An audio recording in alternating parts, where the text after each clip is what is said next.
Welcome, ladies and gentlemen, to the 7th episode of the Sodomite's Guide to Reality. This time around, we have Prometheus the Prophet, a YouTuber and self-professed anti-theist. In this episode, we discuss atheism, religion, and then we take a detour and discuss our support of Andrew Yang. So without further ado, please enjoy this episode.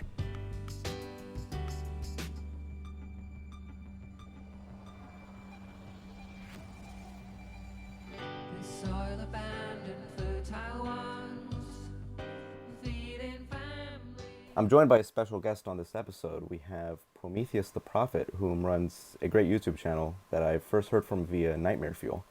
So why don't you go ahead and give a sort of synopsis to who you are and the type of content that you produce? Well, I'm basically an anti-theist. I've produced content of anti-theism, but I've also interjected on a lot of political issues, and I'm trying to bridge myself out further into more cultural issues. Yeah, and we're probably going to be primarily talking about anti-theism, as you said, and also Andrew Yang, whom we are both fans of at this point, and I can safely Oh, yeah. say for myself that he's the only Oh, candidate excellent. that even remotely interests me for many reasons, to which I'm sure we'll Hmm. discuss. I'm also hoping, as I said, that we'll dabble with religion, specifically because, as I've mentioned, both of us, we're not only atheists, but we're anti-theists in the sense that we believe the world would be better off without religion. And Hmm. funny enough, I'm actually a bit concerned about our conversation because it seems like we agree on just about everything, and neither of us will find much opposition. But we'll see what happens and see if we can find something where our opinions don't align. Okay. So, atheism is a good way to start this conversation off. At what point in your life did you start to seriously think about, religion, theology, or whether or not you believed in a god? And why do you think, where did you make the jump from being an atheist to being an anti-theist, or did that immediately come about when you realized you were an atheist? Well, I mean, when I first felt a distance from religion, like as early as 5 years old, my father was a devout Christian, always went to church on Sundays, tried to drag me along, and I really hated it. I just wanted to be home, sleep in, and slowly but surely, I mean, because I didn't exactly feel comfortable with the term atheist at the time because my father, I feared my father was going to frown upon that. But over the course of my life, I slowly but surely fell out of the of how do you say it? It's the fear of coming out as an atheist. I finally came out as an atheist to my like right around high school and college because that's when I started feeling like it was finally time to admit who I was. And anti-theism because I mean I finally officially called myself an anti-theist like right at the end of college, but for the most part I've always felt like I've hated religion. Was the fear of hell ever a part of that equation? Because for me, the one thing that I was so worried about was going to hell, and Yeah. that like made me not want to question anything. Was that ever part of that? Yeah, exactly. I felt the same way about it. I mean, they, my parents and my dad and my grandparents, who on his side, they're also very devout religious, and he always he always told me that it would make my grandparents very shameful of me if I ever came out as an atheist. But I actually did do that recently, and nothing really happened of it. They still love me and they care for me. So, but yeah, in one of the hardest things about it was, yeah, abandoning that concept of, you know, you might go to hell if you don't stop, if you don't repent or whatever. Hmm. So, That's actually pretty great. You already came out. My parents still don't know. mm, yeah, I mean, my dad, I told my dad I was agnostic back when I was in high school because, that was kind of the safe way to say, hey, you know what? I'm not in the religion, but, I can come back if, certain events happen. But then I just said, you know what? Screw it. I'm finally going to go atheist. What are your thoughts on agnosticism? Has been referred to as sort of like a pussy position. Well, what I tend to actually agree with that diagnosis. Do you think agnosticism is sort of like that? I can say so, yeah, but I don't exactly blame people for being agnostic. People just do not want they just don't want that little part in their head that says they might be wrong. That's what I think agnosticism is all about. They want to be on both sides of the fence. That way, they don't have to admit they're wrong on anything. Yeah, I don't blame people whom consider themselves agnostics as a sort of stepping stone to atheism, because I consider myself agnostic before I consider myself an atheist. But Yeah. the one thing that does aggravate me sometimes is when people whom really I think I don't want to say should know better because that sounds very, very condescending and I don't want to do that. But Hmm. people tend to associate atheism with this idea that people have a 100% certainty that God does not exist, and agnosticism with they simply it's impossible to know for a fact, epistemologically speaking, that a God does or does not exist. But I think that's just not the way it works. They usually take the way Richard Dawkins describes it in The God Delusion, where if you have a scale between 1 and 7, I think it was 1 and 7 or 1 and 8, Yeah. where 1 is you know for a fact God does exist, and 8 you know for a fact God does not exist. An 8 is not an atheist. The 7 would be like you don't know for a fact, but it's overwhelmingly unlikely that he does exist, so you act as if he doesn't. I think that's the best term for an atheist. Yeah. Yeah, I think it was 1 to 7, and then Mm. Dawkins himself considered himself a 6. So Yeah, there we go. And I 100% agree with that. And so I do get annoyed sometimes when I see people go on Joe Rogan's show and go and acting like as if Richard Dawkins is a strident atheist who knows for a fact or claims to know for a fact that God doesn't exist. The one person who did that most recently was an astrophysicist. I think his name was like Frank something. But he himself is an atheist, but he said that he doesn't like the way that Dawkins characterizes religion as if he knew for a fact. Like that's not what he does. Like he explicitly states many times over and over again that there's a level of just uncertainty that we don't know. And yeah, so that's what kind of annoys me about agnosticism in a nutshell, I guess. yeah, I would generally agree with that.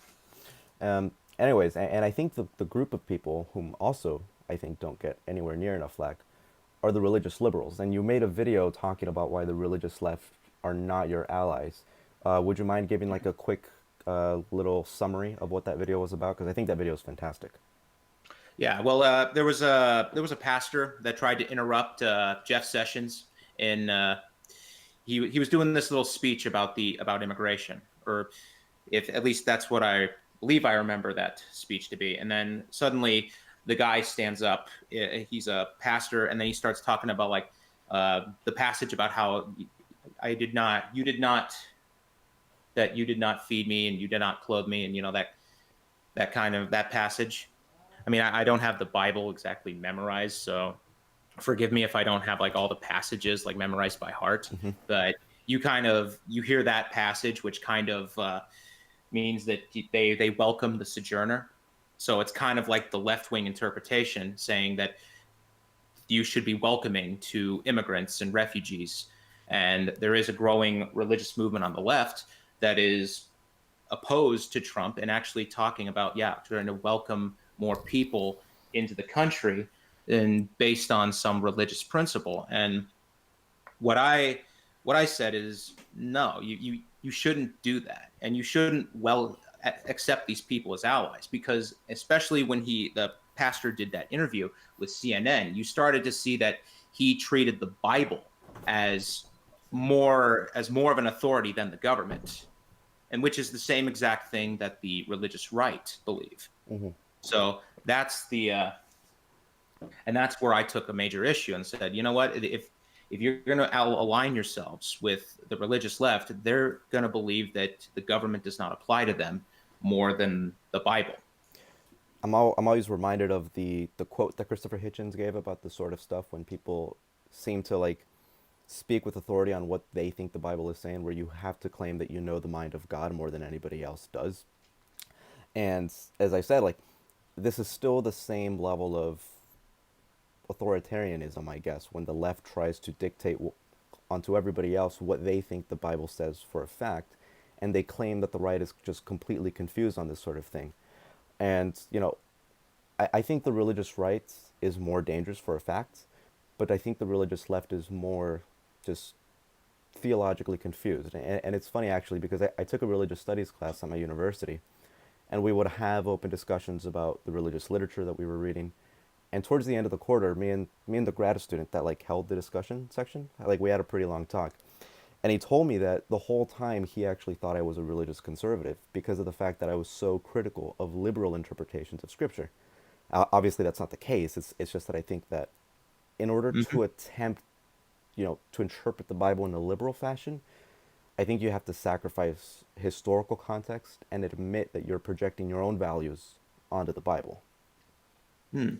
Yeah, and I noticed that when you said that like you see the religious right as the more dangerous. I mean, I would actually, I mean, I definitely believe that that is a possibility, but there's also the danger of the religious left when it pretends to be like an ally, someone who cares about people. I think that is more dangerous. It's like when I said that Christianity is in fact more dangerous than Islam because when you look at Islam, for example, Islam is absolutely odious. The women are forced to wear hijabs. There's brutal torture and punishment in those countries. And suddenly you have Christianity that believes in the exact same kind of dogma, but it actually presents itself as a more healthy alternative. And that's when I say, you know what, if something presents yourself as an ally but believes in the exact same outcome as your enemy, then I believe that is the greater danger. Oh, that's interesting. I've actually never heard of this argument. So do you think if people were to practice these, their respective texts to the letter, both Christianity and Islam would be equally as dangerous? Well, I mean, I think in the necessity of the Western culture, I would say Christianity is more dangerous because somehow it has integrated itself so deeply within Western culture that people believe Christianity is Western culture, which is absolutely not the case. Hmm. You can actually take a look at like the earliest interpretations of Western culture in the Greco-Roman era. The Romans were actually before Christianity took over, they were a syncretic society where you had religion was treated equally amongst society, but the fact is they had to accept the state as the authority, whereas Christianity was the only religion that did not accept the state as the authority. And then the Roman society cracked down on it, but then eventually it shifted, and one of the emperors, I believe it was Constantine, he converted to Christianity, and then suddenly the Christian faith cracked down on the other pagan religions in Rome, and that's part of the reason why Rome collapsed. Huh. That's interesting. I mean, I'd have to give this more thought. Just thinking about it on my own right now, I'm not particularly convinced. I think the religious right, just based on the virtue that they were following, for the most part, what is the letter of the book, is something that I should be more concerned about. I mean, the only thing that I would be concerned about with the religious left are those who interpret, the teachings of Jesus in the most hippiest manner possible. Mm-hmm. What immediately comes to mind, have you ever heard of, I think his name was Marcus Borg. He was a theologian. I think he passed away a few years ago. Um, you know, it, I think he wrote a book at the beginning of the third wave of feminism. It was in the early 90s. I can't remember what year specifically, but it was called Meeting Jesus Again for the First Time. And it's probably one of the worst books I've ever read. Like, for instance, he believed that Jesus was practically a feminist social revolutionary. And he thinks that because Jesus said something like, call no man on earth your father, for you have one father who is in heaven. Like, that this was a statement against the patriarchal nature of families, and it's endless Mm-hmm. apologetics like this, and like no room for an accurate historical setting. So I think at its worst, liberal interpretations of religion are just these sort of theologically confused, but still somewhat benign understanding of text, because from what I've noticed, and I correct me if you think I'm wrong here, but from what I've noticed from religious liberals is that the one thing that they hold paramount is that religion should be a very personal thing and it shouldn't be inflicted on other people. Obviously, I think the correct interpretation of the Bible is the exact opposite of that. You should proselytize. But do you think that that's the way liberals tend to think about religion? That it should be more of a personal thing rather than a proselytization thing? Yeah, I really haven't like thought of that in its entirety. I mean, judging by what I did in that video, it seems like the religious liberals are also just as dogmatic as the religious conservatives. And again, like one of the like the thing that you were talking about. I mean, there's also like when it comes to the Bible, there's contradictions. Like it's actually like speaks on both sides of the issue. That just shows there's like multiple writers Hmm. to the Bible, so there's like different interpretations. I mean, even if you believe in the whole Gnostic Gospels thing, there's like there's like the Gospel of Thomas, which believed that Christianity was that in order to establish a church, you'd be able to establish a church in your home, and if you had like three people in your own home, that would be considered a church. But there was like the more conservative interpretations, like from the main four apostles that ended up making it into the Bible. They they didn't want it that way. So I think both sides are trying to adhere to to their interpretations, and they're dogmatic no matter what. Hmm. I mean, does that make sense? Yeah, that makes sense. And it's a good thing you brought up like different gospels, like the Gospel of Thomas, because the right tends to consider the Gospel of Thomas like apocrypha, whereas the Yeah. left tends to just adopt it as the actual real sayings of Jesus. And for me, this actually concerns me because I mean on both sides because I think I would love, and this can spark a whole awesome conversation too. I would love to teach the Bible in the same way that we would teach Greek mythology because I think there's so much important mythos when it comes to the Bible, as well as I think it's an important gateway or a very good gateway at least into understanding the sort of mentality that existed in Palestine around that time. Hmm. So I like for instance the only evidence that you'll often hear like the religious left say that we know for a fact Jesus existed, so therefore we should we should actually be taking this seriously. But the fact of the matter is, the only evidence that we have of a Jesus that existed was one who died much later than he was alleged to have died according to the Bible. And the only thing that he would have said were to be he would have just been an apocalyptic doomsayer. He only talked about the end of times coming in when before the generation of his apostles were to have passed. Or like in the Gospel of Mark, he talked about how this the end of the world won't pass until like before this generation has passed or something like that. That's the only thing that we know about the Jesus that existed, and I think it's absolutely fascinating that this guy did ultimately spark a revolution, a social revolution, I guess, if you want to word it that way, because you had John writing this gospel like around 30 years after he died, and what he wrote was just completely different than what the synoptic gospels state.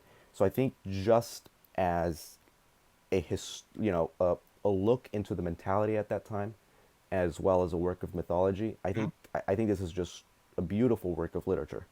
Yeah. Do you think? What do you think of that? Well, yeah, and I was wanting to get on the point of the Jesus existing thing. I mean, because when it comes to there's been like many cases where there were different like prophets and people like very excellent orators that have been told throughout history. I mean, one of them was Socrates. Now, supposedly, there's no real evidence of his existence except in the works of Plato and I believe one other person. I can't remember who it was, but yeah, but the thing is, they made him like into this massive like he was a teacher, and he kind of had a similar circumstances to Jesus. So that's just kind of the thing that because when you actually take a look back into history and you find like what people believed in back then, because their science was not even close to its infancy, so a lot of people were more gullible to believe in certain things. Like I remember seeing religious, and there was like that entire list of the things people believed in back in the Bronze Age, like spitting on a wound cured it, that sea monsters were considered an actual threat to. And yeah, I mean that's. And I'm trying to remember your other point. No, It was. I'm telling you, my yeah, brain is sorry, I hemorrhaging. got caught up in the other point you made about the Jesus existing, Oh and I yeah, just yeah, yeah. But also as a, whether or not we should also be teaching the Bible as sort of like an important understanding, like to the Yeah, mentality of the people at the time. yeah, I know. I would agree to that. That religion should be taught in schools as religious studies and not in any science classes or anything like that. Because I remember taking mythology back in college. It was community college actually. So the thing is, if you actually put like all religion in some type of religious studies or even mythology, because you know what I mean, it's only a matter of time before we call Christianity Christian mythology. Yeah, and by the way, I also want to give a shout out to Religulous, which is a fantastic and hilarious Yes, documentary. one of my favorite documentaries. Yeah, I absolutely love it. Bill Maher is a gem in that Yeah, movie. But he is a fantastic. He's fantastic. are you a fan of Sam Harris's podcast? Sorry, is it's small digression. I'm a fan of Sam Harris, but I don't listen to his podcast as much as I should. Oh yeah, Bill Maher was on it, I think, a few months ago, and it was great. So I recommend that to anyone listening. All But right, I'll definitely take a listen to that. yeah, but I 100%, you brought up a good point about the fact that the template of Jesus seems to have just been recreated over time. Yeah, I think also like the Egyptians had a Jesus-like figure as well as the yeah, Sumerians. Horace. Yeah, there you go. And so I think it was, yeah, and that's one of the theories behind why it was that John, decided to write Jesus as he did, even though that there was no recordings of him actually saying any of the things that Yeah, John claimed he did. Well, there was this, template, this very easy template for him to place onto Jesus, and one of the ideas behind this, so the grad student that I mentioned, for instance, what he thinks occurred is that because like what John wanted to do was not necessarily start a religion, but rather start a Christian tradition, because he thinks that the people back then were much more philosophically sophisticated than people tend to think, so that they were aware of the fact that none of these things actually happened, that Jesus wasn't a miracle worker, that he wasn't even particularly as smart as people said he was, so most likely he couldn't actually read, because even though in all the gospels they would mention that Jesus would like read the scriptures and read them out loud, he actually never wrote anything. And yeah, it's very unlikely that he would not have done this. And the only reasoning that we have is, or the only idea that we have of what type of person he was, well, he just thought he was just someone that thought the world was going to end pretty soon. That's why he never got married. hmm He never had children. And what John decided to do was create this Christian mythos, create this Christian tradition that people would have found a strong community within. And from here, we can actually jumpstart towards the sort of Jordan Peterson-esque arguments where hmm I'm sure you're very, I mean, you made a video on Jordan Peterson, so I'm yes, very familiar with his work. I haven't read his book yet. I own it, but I own like 90% of the books that I own I haven't read, so it's probably going to remain that way for a long time. And mm, so I think I Jordan Peterson, I'm not convinced actually believes in a God. I'm convinced that he is just pretty much an atheist, but he's never going to admit that, because he places such a heavy importance on Christianity and the way it's affected Western culture.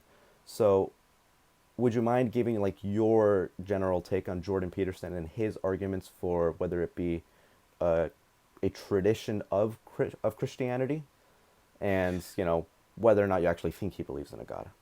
well, I mean, my view on Jordan Peterson is a lot more simplistic than that. I mean, I just generally think that he's a grifter, and I think that what he is doing is because he has a background in psychology, and I think what he's trying to do is he's trying to tap into that part of the brain that tends to be more on the religious, that tends to have the religious thought, and he's using like very sophisticated language and very like complex like existential like thoughts of existentialism to really test the boundaries of people's atheism, because a lot of the people that are atheists are not generally strong atheists. So these people, it is possible for these people to be convinced to come back to Christianity, unfortunately. But with what yeah, but Peterson is basically a sophisticated, he's just a sophisticated grifter. That's what he really is. And I think like one of the things that he does that really kind of pisses me off. I mean, and I did this in my video because he misrepresents Friedrich Nietzsche, who was actually like one of the leading people that described nihilism.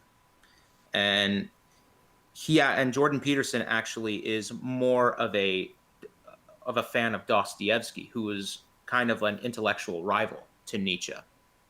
And you can actually, and there's actually an interview where Jordan Peterson admits that he is a fan of Dostoevsky to this female interviewer.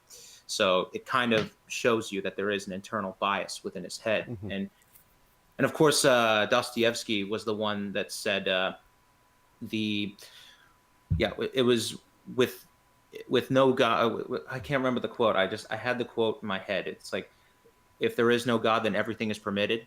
That, I believe that's the quote. Um, well, and I remember watching a video on Hitchens when Hitchens actually said something about people who say that quote. He said that they fear that for themselves. Hmm. So if the people that say that quote, if there is no God, everything is permitted, they Hitchens says that they fear that to be true of themselves and that they're just truly sociopaths that need a written interpretation of morality in order to conform to society. Hmm. Yeah, the way I've always viewed Peterson is that what he says might be philosophically true, but evidentially not. So philosophically true in the sense that if there is no God, everything is permitted. I mean, technically that's true because there's no just axiomatic principle that is forbidding us or compelling us not to kill, but evidentially not because that's just not the way humans work. I like what Penn said when someone told him, if God doesn't exist, why don't you just go raping all the time? And he said, you know what, you're absolutely right. I've raped exactly the amount of times that I've wanted to rape, and that is exactly zero. Like I saw that. yeah, That was a good. it's fantastic, and that's just true because I don't want to get, you know, too much into the weeds here about morality and the is and not distinction that Hume would bring, but there is a way that humans react and there's a way that humans want to react, and so when Peterson says something along the lines of if Christianity falls, then so does Western civilization because people are going to become immoral, they're going to do all these things that Christianity did so like that worked so hard to establish not to do, but it's like you're not going to override millions of years of evolution in one day. That's just not the way things are going to work. So that's why I say philosophically you might be right, but evidently you're not because that's just not what the evidence is telling us. Yeah, and the thing about morality, I mean, I know you said you weren't going to go into the weeds about it, I but mean, if you want I to, can. by all means. Well, I mean, I'm just going to definitely make a simplified explanation of what I think morality is really comes from. It's basically, you know, it's just basically nothing but social contracts that have been passed down from generation to generation. You know, simple the start of human society, you know, yeah, I don't want to kill you, you don't want to kill me. Hey, let's make killing wrong.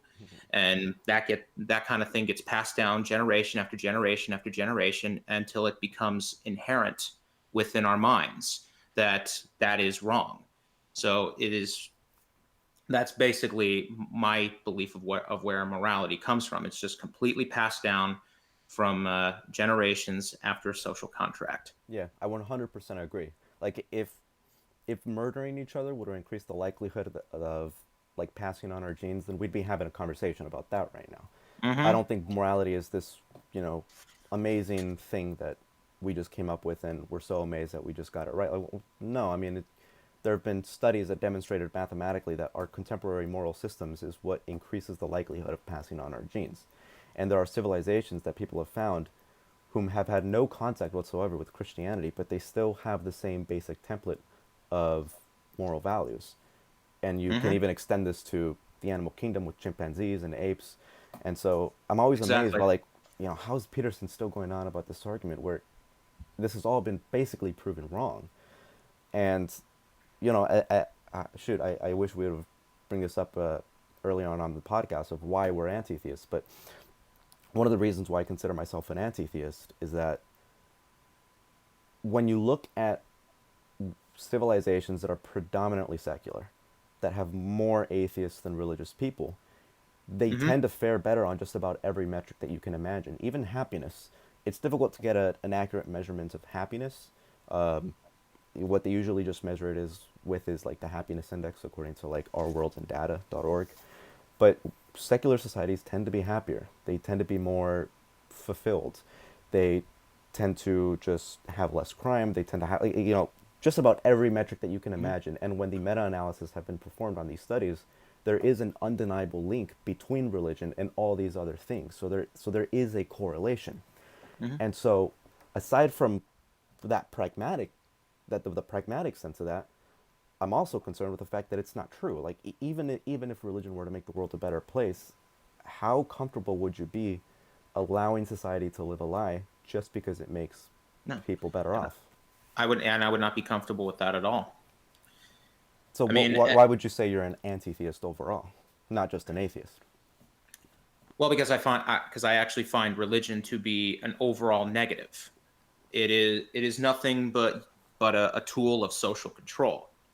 It's a tool that was created by by either wealthy individuals or very, I don't want to say intelligent, but very persuasive individuals Hmm. that they needed to have a system to control society, or they needed to control a group of people. And the best thing to do is to play to their fears that if you don't listen to what we say, you get punished in the afterlife. But if you do listen to us, then you get rewarded. It plays on the basic human emotion.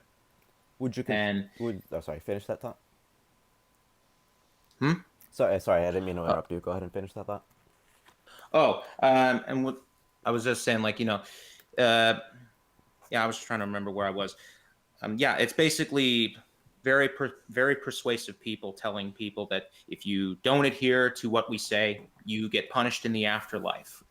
A circumstance which you cannot control, or where you fear you cannot control. Whereas if you do what they say, you get rewarded with something like heaven, for example, where you get your every desire lived for all of eternity. It's something, it plays to your wants and fears, and that creates a type of social control. And that's basically what leaders, even even leaders like dictators, that's what the same type of metric they use. And would you consider that child abuse to teach a child that? Yeah, I mean, I would definitely consider it a form of child abuse. Yes. And it's amazing because people like Ben Shapiro would say like, "There's no way this is child abuse, right? Like, you're giving your child moral values." And I would never argue from anecdotal evidence, but to me, it's almost impossible to like again, as I said, the idea of hell horrified me, and it was the reason why I refused to question. And just imagine that spread across the entire United States. I mean, that to me is horrifying. Hmm. Yeah, and the thing is, I mean, you also look at some of these like dangerous cults, like the David Koresh cult. I mean, he used that exact same metric. I mean, there was definitely child abuse with the Branch Davidians, but you could definitely see that they were using the same exact metric that other religions have used to control a population. It's basically cult 101. Oh yeah. What do you think is the difference between a cult and a religion? That's a fun topic. Well, I think religions I think religions are cults that are allowed. That's I mean, I do believe like all religions are cults. Yeah, cults that are socially acceptable, basically. Yeah. Yeah. All right. So I think this is a good time now to let's talk about Andrew Yang, whom, well, as I Ooh, said, we're yes. both huge Good fans of. conversation. And what's interesting is that he was the most popular candidate among like the social media crowd. His videos Hmm. garnered the most views, and he had the highest net gain in followers among Twitter. So even though Oh the yeah. most popular websites such as the New Yorker, CNN, and basically most other big websites when it comes to his general popularity and net gain, he's performing impressively like over there. Like what's your theory as to why he's being ignored by popular websites? Well, I mean, I think he's anti-establishment, and they can't control what he says. I mean, they want people that are willing to accept donor money and not rock the boat. Andrew Yang rocks the boat. This VAT tax, I think, is something they don't want, and he actually wants a form of Medicare for all, which would literally upend the private insurance industry. That's something that's like practically a red line, because the healthcare lobby is the largest lobby in Washington. And you uploaded an interesting video titled, I think it was the Andrew Yang conspiracy, about Yes. his mic being off. And I didn't watch the debate live, so I wasn't aware of this until I saw the Twitter hashtag Let Yang Mhm. Speak. And I'll be honest, the first time I saw that, I just thought like, this is just a bunch of crybabies. But then I Mm. started looking at the videos, and I watched your video, for instance, and damn, it actually looks like his mic would have been Yeah. off. Yeah, when I first saw the debate live and I was live tweeting it, I was pissed at because I was saying, "Oh my God, Yang's blowing this. Yang's shit in the bed. He's going to fail." And then when the debate was over, I literally tweeted out, "Well, Yang shit the bed, and this is going to be a disaster. This is a disaster, and it's gonna, if he doesn't improve by the next debate, the Yang yacht is sunk." So that's basically what I said. But then a bunch of Yang Gang people started uploading the footage of Yang's mic was cut. And at first I was thinking, okay, are they really going to go into MAGA conspiracy mode now? But then, but Devin Tracy, who was actually Yang Gang, he retweeted one of the videos, and I've said, okay, you know what? If Devin Tracy's retweeting this, I'll take a look at it. And then I look at it, and I'm like, oh my God, they did it. They actually cut his damn mic. What do you think of the idea that he was only pretending for his mic to be cut because he knew it was going to garner attention? Well, he would have garnered attention if he actually said his talking points. Right, yeah. I mean, because his message is universally popular. I mean, there's ex-Trump supporters, there's libertarians, there's progressives and Democrats that are all on board with his message that have heard it, because it actually talks about a message that it's kind of like the same thing Trump played on. Trump played on immigrants being a threat and immigrants taking jobs away. But Yang comes out and says, no, it's machines. And the thing is, when people actually think about it, the truckers are going to be losing their jobs, and they're not going to lose their jobs to illegal immigrants. Do you think an illegal immigrant is going to get a Class C license and suddenly drive a $500,000 big rig to all over the country? Yeah, I don't think so. They're actually going to get rid of truckers, which are majority white, and they're going to be lost to machines. And I think that is kind of what plays to the certain elements of the right, including the alt-right, and why they like him. Yeah. So, And a statistic yeah, like what is it? Like between 2.2 and like 3.1 million, of those car jobs yeah, are going to just be completely yeah, gone. And like 5 years ago, I wouldn't have been concerned about that because the idea of self-driving vehicles would have just not been in my head. But with the advent of Elon Musk and his self-driving Teslas, this is this is definitely something that we're going to have to be concerned oh about. yeah. And Yeah, and I live in Arizona, which is like one of in Phoenix and I believe Tucson was where Google was testing these self-driving cars, and they got into crashes. So and at first I was thinking like, oh my God, this is going to be a bad idea, and it's probably not going to go anywhere. But then they're actually getting better at having self-driving cars. So now it's a problem. yeah, I follow the arguments laid out by like Nick Bostrom and James Barrett when it comes to the exponential growth in technology. And so I'm the first person to be concerned about AI. And so this Hmm. is that's one of the reasons why I was so attracted by Andrew Yang. Hmm. And going back to the mic bit, actually, I actually want to know what your opinion on this. I think there was a missed opportunity with his mic being off, because I think if he would have confronted the moderators on the fact that his mic Hmm. was off, I think that would have been newsworthy, and I think this would have been a positive coverage. I think this would have been positive coverage for Yang in the sense that people's heads would turn towards him, unlike what happened Hmm. with Booker and O'Rourke, in which people's heads turned away. I think this would have been Hmm. positive coverage for him if he actually said, "Hey, what's up with my mic being off when I'm trying to Yeah, interject?" yeah, and I do admit that is a little bit of a problem. I mean, when when in the recent video I uploaded the stream, yeah, I basically said Yang was not assertive enough, so I didn't like say he was completely blameless, because I know if Trump's mic would have been off, and he would have made a fuss about it. He would have grabbed someone else's lapel and spoken to their mic, saying, "Turn my damn mic on." And I know, but so I do think Yang needs to be more assertive, and hopefully CNN actually does something different to where they're not going to have like the chaos that they had at the last debates. Yeah, those debates are. What do you think about the audience? I think we need to get rid of this ridiculous audience. What do you think? Yeah, I can definitely agree. There was one instance where in the Republican debates back in 2016, where they completely stacked the audience of donors of the other GOP candidates. So when Trump said something, they were massively booing him. So it was trying to sway the home audience against Trump, but it started to look like it was so obvious that they were plants. Oh That wow, that yeah huh? yeah. That's interesting. That might put my theory up on top of its head because I was just about to say that I think one of the reasons why I want to get rid of the audience is because it makes it start to become like a popularity contest. So many Hmm. people will feel induced to vote for the person that receives the most amount of applause instead of the person whom they feel is best suited for the job. But I didn't know that they actually had a lot of people booing Donald Trump at the. Yeah, I think you can find the clip online. I mean, Trump then called him out, like saying, "Oh, they're all Jeb's donors over here." Like, It yeah, sounds. that was and that was pretty funny, I'll admit. And yeah, I think that actually landed because a lot of people in the home audience, I think Trump actually gained points in that debate. So let's focus now on UBI specifically.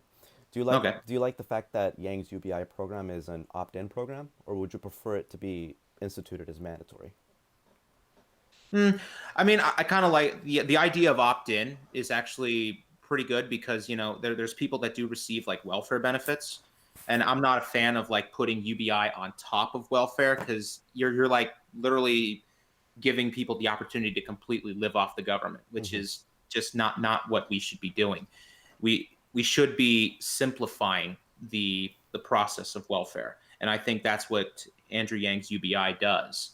Because now, if you're taking away like things like if they don't have food stamps or housing assistance and all of this, then you know what they actually have like a better chance of doing what they want to do because when it comes to like food stamps you have to spend X dollars on food and all that, and that's just see, nobody likes to be told how to spend money. Hmm. They'd rather just get the money and then spend it however they want. And I work in an apartment complex where it's like low income people, and whenever they get food stamps, most of them just sell the food stamps for money or they sell them for cigarettes from other people. That's so you're literally just it's literally just a wasted effort. I was hoping the fact that he made his program opt-in would have eased some of the worries that the, like the social democrats or the democratic socialists would have had, as they Mm-hmm. would have probably just accused Yang of either being a sort of a libertarian or just a right-leaning centrist by trying to get people off their welfare. But whenever I'm on Twitter and I see the anti-Yang Twitter gang come up, they're pretty much saying, like, I've seen one tweet refer to Andrew Yang as basically a libertarian, which like that to me is just one of the worst characterizations I've ever seen. I don't know. Yeah, I mean, there's probably things you can point to that probably could make him look like a libertarian. Like he always seems to be concerned about government overreach, or at least like he when he was talking to Dave Rubin, you kind of heard him like try to present his idea in a more libertarian way Hmm. to appeal to Dave Rubin. But yeah, I don't think he's a libertarian. I just think he's someone that recognizes that there is a lot of government waste and when it comes to money, and he's just trying to simplify things. Now, Milton Friedman was one of the original people that came up with the general idea of what Andrew Yang is bringing forth. I mean, although Thomas Paine was in favor of it, but the more modern interpretation, yeah, it was more Milton Friedman. Do you think Yang actually has a chance? And even if he were to win the presidency, do you think UBI would even have a chance? I like to think everybody has a chance. I mean, especially after what happened with 2016.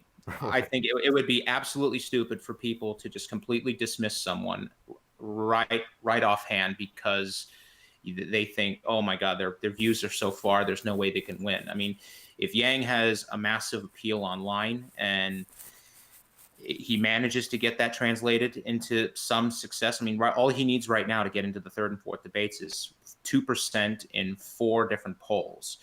So right now he's at like 1%, and there has been some polls where he's reached 2%. But the thing is, that they're just not the approved polls. So I think it is possible that Andrew Yang could end up making it into the third and fourth debates. And if that happens, then people are going to have to start taking him seriously. So, and I think if people start looking at this guy and says, "Oh wow, he made it this far. Maybe I should start looking into his platform," and they start liking what he has to say, they'll definitely start going in his direction. I think it's the same thing with the Trump effect. I'm glad you also, yeah, and I'm glad you mentioned Milton Friedman, who's been referred to as, the darling of the capitalists. My left-leaning economics professors at university certainly weren't a big fan of him. And I love the fact that, as you mentioned, he tries to appeal to the libertarian audience when he was on the Dave Rubin podcast or the Dave Rubin show. Hmm. And I think he probably also did the same when he was on Ben Shapiro's show. And I love the fact that he's someone who's actually trying to reach across the aisle because, Yeah. I think Yang is one of the best methods that we have. And I don't just support him for UBI, but I also support him because I think he's one of the one of the best ways that we have for breaching this schismatic divide that we have among U.S. citizens. Hmm. Many people voted for Trump because they were annoyed by the PC madness that seemed to be infesting society. I know for a fact that like my best friend from childhood voted for Trump because of that. And so he was a sort of a pushback against what has been termed by Majid Nawaz as the regressive left. But Hmm. I think he just made matters worse because Trump isn't someone who cares about genuinely listening to what the left has to say. His entire mentality is to ensure that the right wins, and he associates PC culture as a product entirely due to the left. He demonizes the left to like no Hmm. end. Yeah, he is very divisive. He doesn't see the need to bridge the gap with the left at all. He'll even use it as a political springboard. Hmm. You know, like like he'll actually try to say. I mean, although this is now starting to look more and more true because we're hearing now that a couple of Democrats were just campaigning in Mexico, which is optically stupid. Hmm. But yeah, they're but the thing is, he tries to frame like all Democrats as socialists, which, you know, it's kind of like when the left decided to call all the right wingers Nazis. Hmm. Eventually they called the Nazis so many times that the word ended up being meaningless. Uh-huh. I think Trump is going to start that effect for socialists. Eventually, the word socialist is going to be meaningless, and then they're actually going to get someone that could be a real socialist, but people are like, oh yeah, boy that cried wolf, whatever. Hmm. I checked out a bit when I went on vacation. There are politicians campaigning in Mexico. Yeah, I believe there. I think it's Beto O'Rourke and Cory Booker. No I'd have to kidding. check. Yeah, I wouldn't be surprised if it was either of those two because they spoke Spanish at the. Yeah, and I mean, yeah, but Tim Pool did a video on it, and yeah, I'm just looking at that and I'm like, oh my god, they cannot be that stupid. I mean, President Jesus. Trump is literally saying, oh, they want illegals to vote in our elections. They want illegals to vote in our elections, and all of a sudden you have Democrats campaigning in Mexico. Like, why are you giving Trump that gift? Jesus. Honestly, it is sad. I Man. mean, and the one thing though, I mean, and there was another part like during the debates where everyone was raising their hand if their health insurance would be given to illegal immigrants, and all of them raised their hands, including Yang. You know, I mean, people should be like when I look at that situation. I mean, people there's a lot of nuance to it. I mean, first of all, when you actually apply like healthcare, I mean, first of all, if someone has a contagious disease, you have to treat them because you don't want that disease spreading to the community. Or if they have a disease and they're arrested by ICE or Border Patrol, you don't want ICE and Border Patrol to catch it. And then if they're in a detention center, you don't want that disease spreading in the detention center because now I can hear AOC licking her chops about that. Hmm. So I mean, that's the kind of thing that I would say about the whole healthcare thing. But then again, the optics really served Trump very well. Yeah. Yeah. Was it the Tim Pool video where it says like Democrats actively assisting illegal immigration? Well, no, it was. I think it was yesterday or 2 days ago. There was like Democrats are campaigning in Mexico. I think it's one of his. It's either on his main channel or his alternative channel. Oh, okay.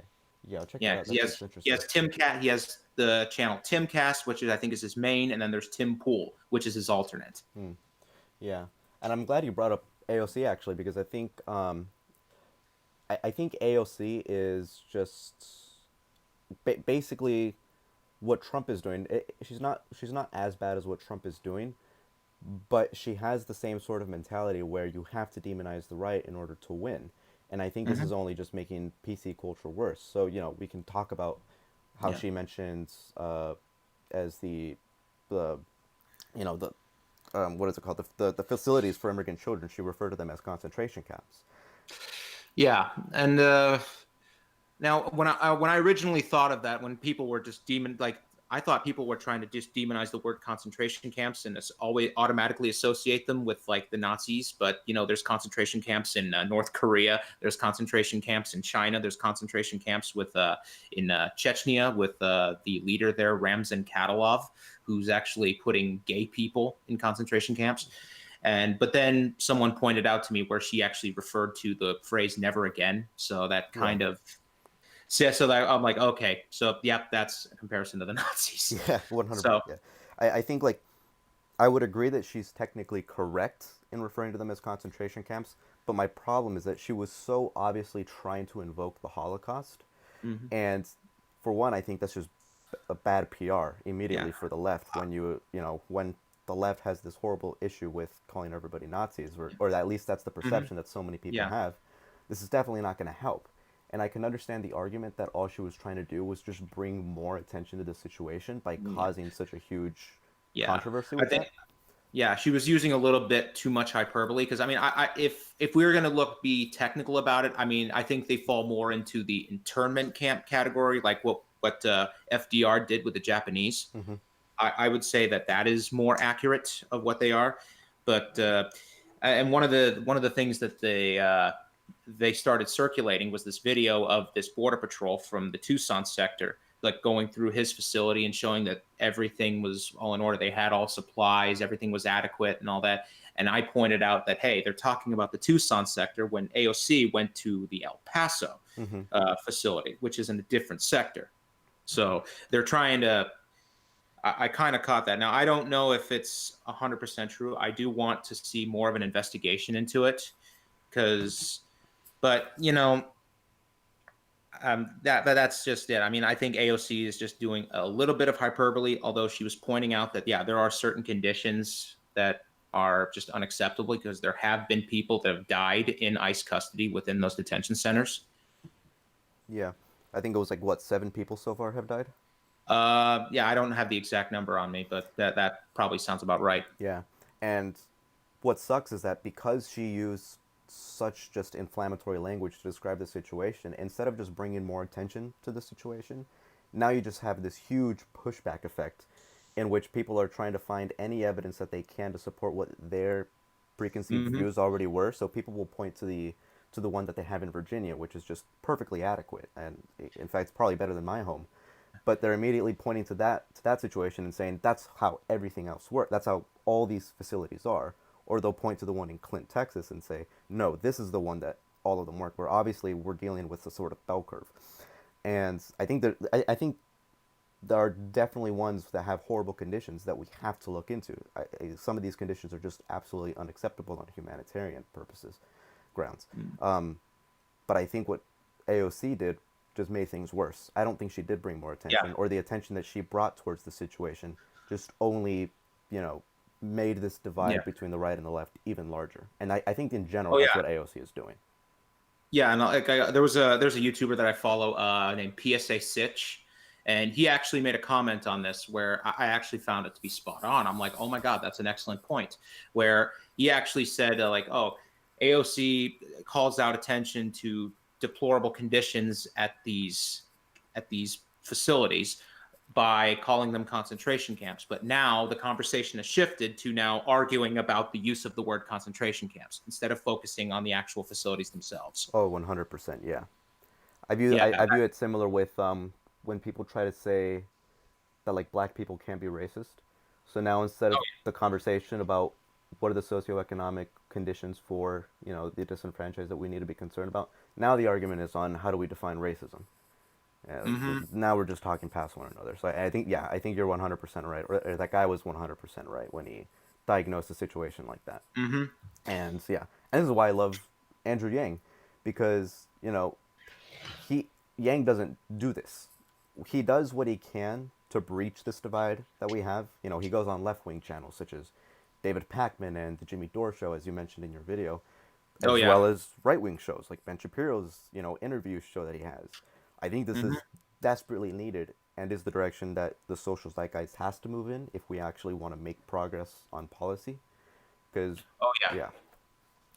Yeah, because you know what? Because I think a lot of people, I think I think that there's a lot of right wingers that are probably more aligned with the left than they realize. Like especially when you have people like Andrew Yang and Tulsi Gabbard coming on the stage and they're when they express their views, suddenly it's like, oh hey, I agree with these people. You know, that's the kind of thing. It's just such an easy, it's just an easy fence to hop on, Hmm. off and on at this point.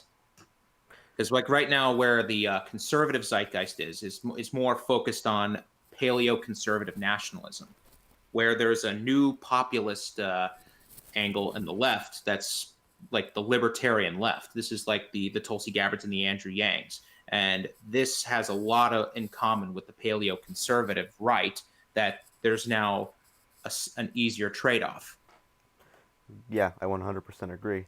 And so we're about to cross the hour, so let's finish it off with one of the criticisms that um, Andrew Yang has received. So David Pakman, probably one of the most popular progressive, um, a show, talk show. What is it like? It's not a podcast, even though I listen to the podcast on Castbox. Yeah, It's just like a yeah, show, right? I would just say a show. Yeah, I mean, probably one of my. I actually love listening to his show. He's probably one of my favorite people on the left, mm, but he's not on board with the Yang Gang, and one of his criticisms is that UBI, very much like the $15 minimum wage, is more of a band-aid rather than an actual solution to the issue that we have at hand. And so, how would you respond to that criticism, where UBI isn't actually what's going to solve the problem with these big corporations? Because he brought the example with McDonald's kiosks, where people make the argument that, well, the reason why these kiosks exist in the first place is because McDonald's implemented the $15 minimum wage, and now they're just trying to get rid of as many workers. But he said, no, the kiosks would have been there whether the minimum wage was at $15 or not. Same exact thing with UBI. UBI is not going to solve the problem. No matter what, these companies are going to do whatever they can to replace their workers as much as possible in order to make ends meet, in order to make the most amount of profit. So how would you respond to that criticism that people like David Pakman, and I think also Jimmy Dore would have? I think you yeah. also, yeah. Well, the thing is, companies are going to automate when they become financially incentivized to do so. You know, if their cost margins make it cheaper in the long run to automate rather than pay workers, they're going to go in that direction because that's what the companies are supposed to do. They're supposed to save themselves some money and make as much profit as they can. So they will end up automating no matter what once the technology becomes cheap enough to implement. But the thing is, when you put the minimum wage up to $15, you're actually increasing the costs on the businesses. And of course, I've always heard the argument that they're going to just automate them and replace them. But you know, when the people that were making these arguments, they offered no other solution. So that's kind of why I was always like, well, you know what, we should still get that done. But then Andrew Yang comes along with this UBI and the $1,000 a month, which is basically a $6.25 an hour raise. And when you actually like put if you have like a $9 an hour wage plus the UBI of $6.25, you actually make more money than you would with a $15 minimum wage. And so that's the kind of point that's the kind of point I would make. It's that businesses will always find the lowest cost thing they can do. And even I think even if Andrew Yang doesn't win the presidency, or even if he doesn't make the final debates, I think the very fact that he is bringing the conversation of UBI into the general population is 100% necessary, because this is something Yes. that we're going to have to be thinking about soon. Oh yeah. There's no way around this. And so I love the fact that Yang is here, and I love the fact that his slogan is math. That's Oh yeah. my favorite Make part them about that. make America think harder. Or there was another one that I saw that I really liked. I wish they would have gone with that one. It's move America towards humanity.